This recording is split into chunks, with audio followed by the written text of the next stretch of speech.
So this is the last video in the collisions topic.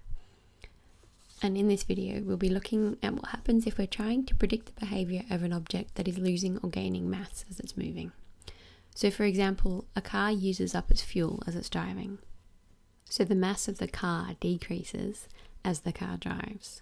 But if we choose our system correctly to include the car and the fuel, then the mass of the system remains constant.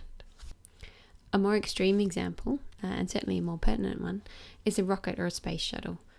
Imagine you're on the Apollo 11 team, and billions of dollars have been invested into designing and building the rocket. The world is watching, and you're the person that needs to figure out how much fuel it needs to launch. Based on what we've learned until now, we'd think it would be, at first glance, a fairly simple calculation. All we need is to have enough fuel to be able to provide enough force to overcome the force due to gravity on the shuttle. As it turns out, the shuttle needs to accelerate at about 9 times faster than a speeding bullet, so it's going to give Superman a fairly good run for his money. And that means that something like 80% of the mass of the shuttle needs to be fuel, and the fuel burns at such a rate that 2 minutes after the launch, most of that fuel has been used up.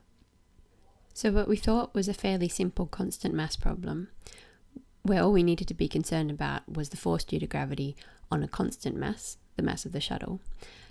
Now it turns out that we need to take into account the fact that the mass of that shuttle is changing rapidly. So it becomes a little bit harder.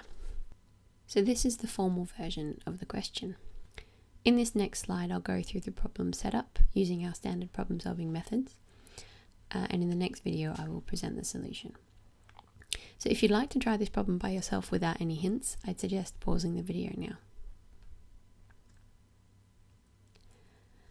Our first step is, as always, to draw a diagram, define our coordinate system, and find the variables. So we have our rocket, and we have our rocket at the initial time t, and at this time, the mass of the rocket and the fuel is equal to m. The rocket is moving with a velocity v, and I'm defining up as positive. Because the question is asking us for the change in things over a time delta t, I'm also going to draw a second diagram of the system after that time delta t. So we have our rocket, time dt has passed, and in that time, our rocket has burned a mass dm of fuel. So that means what I'm calling the mass of the rocket has now been decreased by an amount dm, and the mass of the fuel burned is equal to that mass dm. So I'm defining my system as including the rocket and the fuel. The question tells us that over that time period, the rocket was accelerated. So its velocity is now increased by an amount dv. And for our velocity increase, we know that the rocket must have been acted upon by a force, and we know that force was provided by the fuel. So that tells us that the direction or the velocity of the fuel is in the negative direction, directly opposite the velocity of the rocket. Our next step is to find out what it is that we're looking for, so what the question is asking us.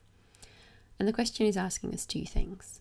First of all, it's asking us to find an expression for the acceleration of the rocket as a function of the rate of change of the mass, so in terms of dm dt.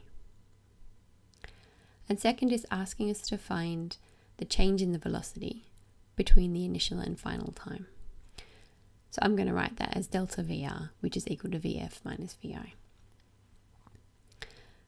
So now I have 2 more hints for you. If you would like to try the problem without those 2 hints, pause the video now. These are my 2 hints. I would suggest as a starting point using the law of conservation of momentum.